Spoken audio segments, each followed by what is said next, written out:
Somewhere under the ocean right now, a small number of cables, each one no thicker than a garden hose, are carrying almost everything you've ever done online. Cut enough of them, and entire countries lose contact with the rest of the world. It's happened before, quietly, more than once. But that's not the scenario that should worry you.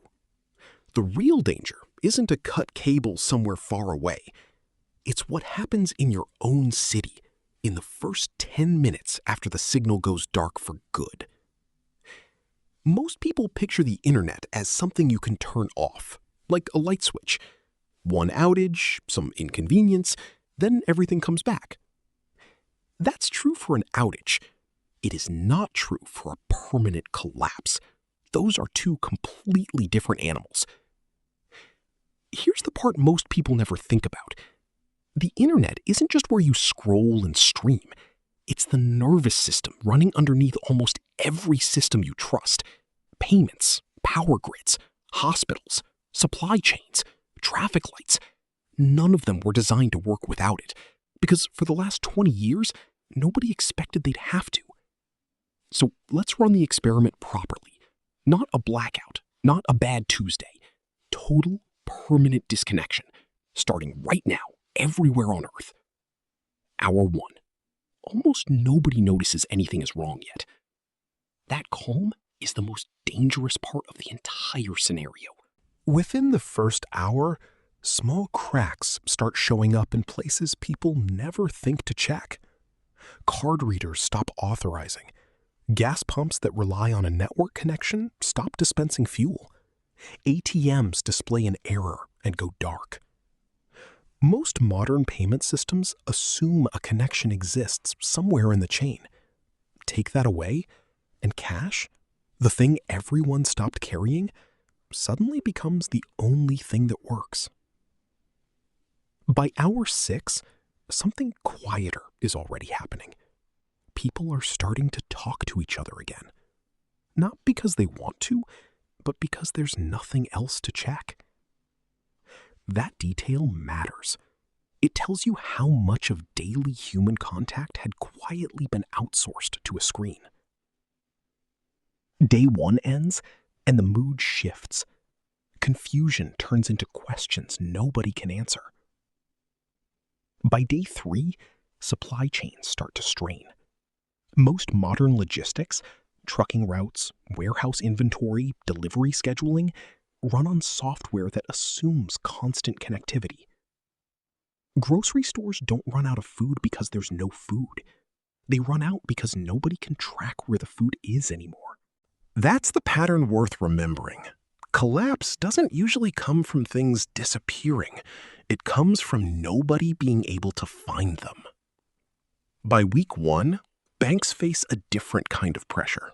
Without digital verification, large transactions slow to a crawl, and rumors start moving faster than facts. History shows what happens when people believe money might not be safe. Long lines, then panic, then people pulling out far more than they actually need. It's never really about the money running out. It's about trust running out first. Hospitals face their own version of this. Patient records, prescription systems, even some equipment quietly depend on a live connection most people assume is unbreakable. None of this happens because the internet was fragile. It happens because everything built on top of it assumed it would never fail. So here's the real question underneath all of it. What exactly did we build? A tool or a dependency? The answer is both. And that's exactly the problem.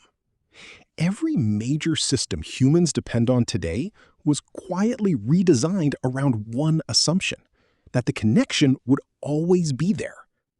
That's not a flaw anyone planned.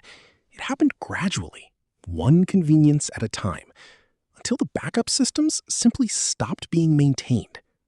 Paper backups got thrown out. Manual overrides got removed.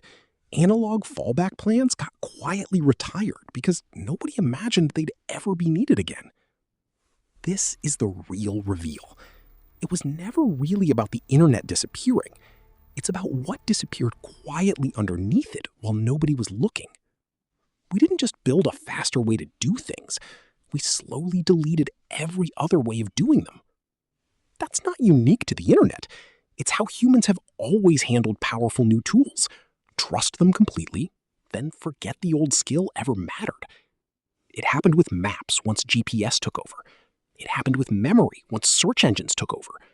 It's happening again, quietly, with connection itself.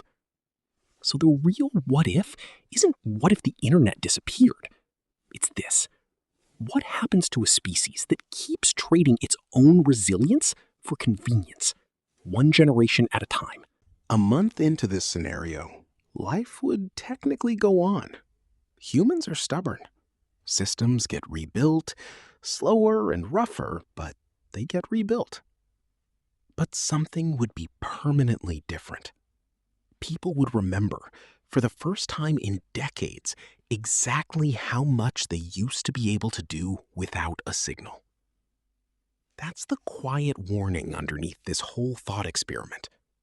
Not that the internet will disappear, it probably won't.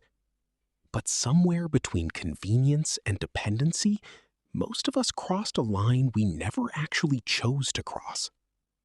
And the strange part is, most people would rather find out how far that line goes than ever go back. So maybe the real question was never about losing the internet at all. Maybe it's about whether we'd even recognize the version of ourselves that existed before it.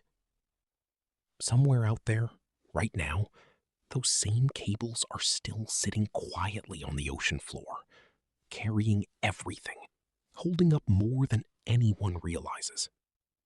And nobody thinks about them at all until the exact moment